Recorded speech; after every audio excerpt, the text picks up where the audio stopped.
آج میں آپ سب کے سامنے ایک خواب رکھوں گا۔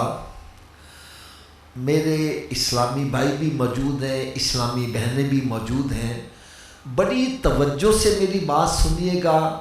اللہ کرے آج ہمارے دل پر چوٹ کر جائے، ہمارا سینہ مدینہ ہو جائے، ہمارے رخ مدینہ شریف کی طرف پلٹ جائے۔ میں آج ایک خواب بیان کرنے لگا ہوں، یہ سب نے سمجھنا ہے کہ یہ میری ہی خواب ہے اور میری ہی تعبیر ہے۔ ایک بندے نے خواب میں کیا دیکھا کہ ایک جنگل بیابان میں ہے اور ایک شیر اس کا تعاقب کر رہا ہے، اس کے پیچھے دوڑ رہا ہے۔ اب یہ جان بچانے کے لیے دوڑتا ہے کہ میں شیر سے بچ جاؤں، لیکن تھوڑی دیر دوڑنے کے بعد اس کو احساس ہوتا ہے کہ میں دوڑ کے یہ شیر سے جان نہیں بچا سکتا، مجھے کوئی اور راستہ تلاش کرنا چاہیے۔ دوڑتے دوڑتے اس نے دیکھا کہ گڑھا آیا ہے، تویا۔ یہ بڑا خوش ہوا کہ میں اس گڑھے میں چھلانگ لگا دوں گا، شیر آگے گزر جائے گا، میری جان بچ جائے گی۔ لیکن جیسے یہ گڑھے کے اندر چھلانگ لگانے لگا، اس نے دیکھا کہ گڑھے کے اندر تو پہلے ہی سانپ اور بچھو موجود ہے۔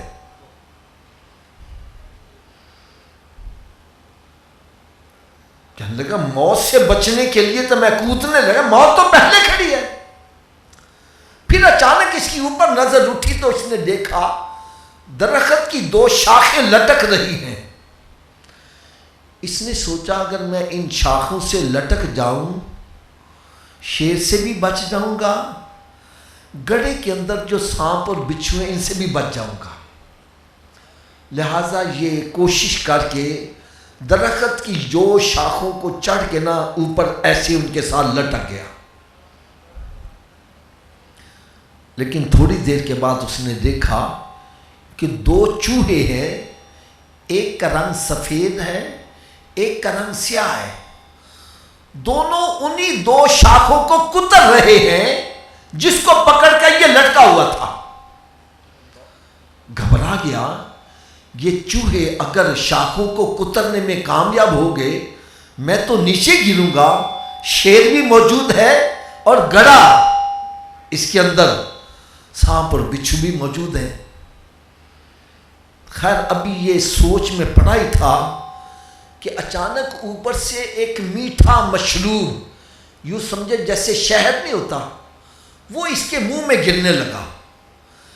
اس کو یہ میٹھا مشروب اتنا پسند آیا، اتنا ذائقے دار تھا کہ یہ شیر کو بھی بھول گیا، گڑھے میں موجود سانپ اور بچھوؤں کو بھی بھول گیا، اور وہ دو چوہے جو شاخوں کو کتر رہے تھے ان کو بھی بھول گیا۔ مزے لے لے کر وہ شہد، وہ میٹھا مشروب کھانے لگا، چوسنے لگا۔ اتنے میں چوہے جو تھے وہ اپنا کام کرنے میں کامیاب ہو گئے، انہوں نے دونوں شاخوں کو کتر دیا، یہ دھڑام سے نیچے گرا، شیر نے اس پر حملہ کیا، یہ گڑھے میں جا کے گرا تو سانپ اور بچھو اس کے ساتھ چمٹ گئے۔ یہ اس کا خواب تھا اور اس نے اللہ والے سے بیان کیا یہ خواب ہے میرا، اس کا مجھے تعبیر بتلاؤ۔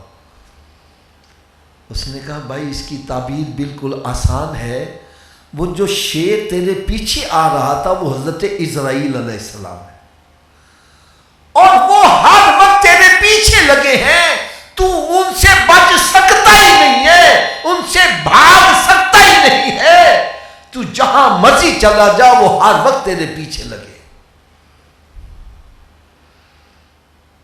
میں نے جو آیہ مبارکہ پڑھی، اینما تکونوا یدرککم الموت ولو کنتم فی بروج مشیدہ، فرمایا تم بڑے بڑے قلعوں میں بھی بند ہو جاؤ موت سے بچ نہیں سکتے۔ آپ کو بلٹ پروف جیکٹ تو مل سکتی ہے، بم پروف گاڑی مل سکتی ہے، لیکن موت پروف نہیں مل سکتی۔ پھر فرمایا وہ جو گڑھا تو نے دیکھا وہ تیری قبر تھی، اور 2 شاخیں جس کے ساتھ تو لٹکا تھا وہ تیری لائف تھی، زندگی تھی، اور سیاہ اور سفید چوہے جو کتر رہے تھے وہ دن اور رات ہیں۔ تو خوشیاں مناتا ہے میرا بیٹا، اس کی عمر 1 سال بڑھ گئی ہے، حقیقت میں اس کی 1 سال کم ہو گئی ہے، وہ موت کے اور قریب آ رہا ہے۔ جیسے جیسے لمحات گزر رہے ہیں انسان موت کے قریب آتا چلا جا رہا ہے۔ فَإِذَا جَاءَ أَجَلُهُمْ لَا يَسْتَأْخِرُونَ سَاعَةً وَلَا يَسْتَقْدِمُونَ، جب موت کا وقت آ جاتا ہے نہ ایک پل آگے ہوتا ہے نہ ایک پل پیچھے ہوتا ہے، موت کا وقت ایک مقرر ہے۔ جیسے جیسے وقت گزر رہا ہے ہم موت کے قریب کر چلتے چلے جا رہے ہیں، جس طرح ایک برف ہے وقت کے ساتھ ساتھ پگھل رہی ہے، انسان کی لائف بھی اس طرح پگھلتی جا رہی ہے۔ یہ ہمارے سامنے کینڈل جل رہی ہے، موم بتی جل رہی ہے، جیسے جیسے یہ جلتی جا رہی ہے اس کی موم پگھلتی جا رہی ہے۔ بالکل اسی طرح سمجھو جیسے جیسے ہماری زندگی کی شمع جل رہی ہے ہماری لائف پگھلتی جا رہی ہے، ختم ہوتی جا رہی ہے، ہم موت کے قریب کرتے چلے جا رہے ہیں۔ اور فرمائے وہ جو میٹھا مشروب تیرے منہ میں پڑا تھا وہ تھی دنیا کی محبت، اور دنیا کی محبت میں تو اس قدر مستغرق ہو گیا کہ نہ تجھے اپنی موت کا خیال رہا، نہ تجھے اپنی قبر کا خیال رہا، نہ یہ پتا چلا کہ میں موت کے قریب ہوتا چلا جا رہا۔ اگر ناراض نہ ہو تو یہ خواب ہمارا ہے اور ہماری ہی تعبیر ہے۔ آج ہم اس دنیا میں آئے ہیں، ایک مکان ہے تو دوسرے کی فکر ہے، دوسرا ہے تو تیسرے کی فکر ہے، ایک دکان ہے تو دوسری کی فکر ہے، دوسری دکان ہے تو تیسرے کی فکر ہے۔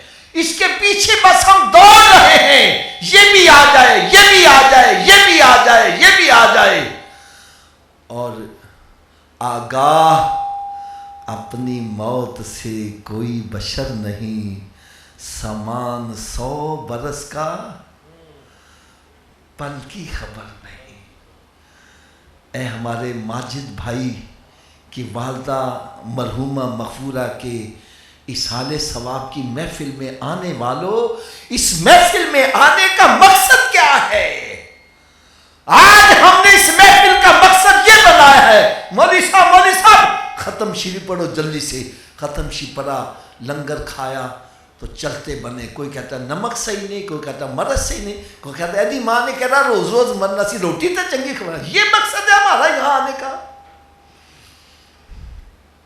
ارے یہاں آنے کا اصل مقصد یہ ہے